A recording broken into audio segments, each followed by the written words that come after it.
اس گاؤں کے ساتھ بغداد شریف کا بہت ہی گہرا تعلق ہے، بہت ہی محبت کا تعلق ہے،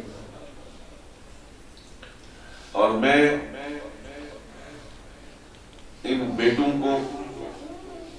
نوجوانوں کو، عزیزوں کو دل کی گہرائیوں سے مبارکباد دیتا ہوں کہ جس کو ہماری پنجابی زبان میں کہتے ہیں نا کہ کڑے پر کنگ ہوگی، فی الواقع آپ اپنی بنیادوں پہ کھڑے ہیں۔ وہی محبت ہے، وہی خلوص ہے، وہی پیار ہے، وہی وفا ہے۔ میری دلی دعا ہے اللہ تعالیٰ اس تعلق کو نسلاً بعد نسل قائم رکھے، اور یہ تعلق کبھی نہیں ٹوٹے۔ آندیاں طوفان، زمانے کی گرد و غبار اس تعلق کو کبھی دبا نہیں سکتے، اس لیے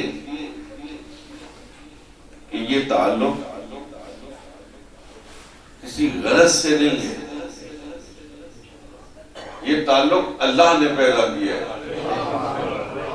سوائے اللہ کے اور اسے کوئی نہیں نکال سکتا، اور اللہ رب العالمین جو تعلق پیدا کر دے وہ تعلق توڑنے کے لیے نہیں ہوتا ہے، وہ پھر اس کو نسل در نسل جوڑے رکھتا ہے۔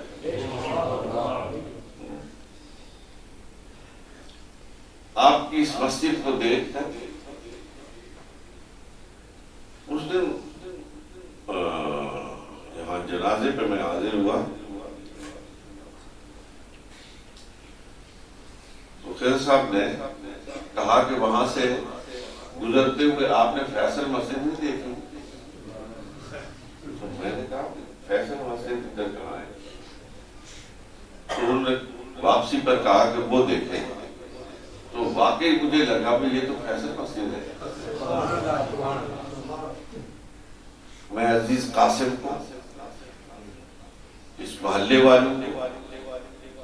پوری کثیر ہون کو، اور ان تمام حضرات جنہوں نے دامے درمے قدمے سخنے اس مسجد کی تعمیر میں حصہ لیا ہے، ہدیہ تبریک پیش کرتا ہوں۔ وما توفیقی الا باللہ، یہ کام خود کئی ہوتے ہیں، اللہ توفیق دیتا ہے تو ایسا ہوتا ہے۔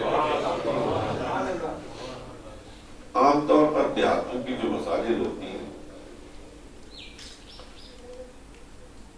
اس میں وہ بھی محبت کا اظہار ہوتا ہے،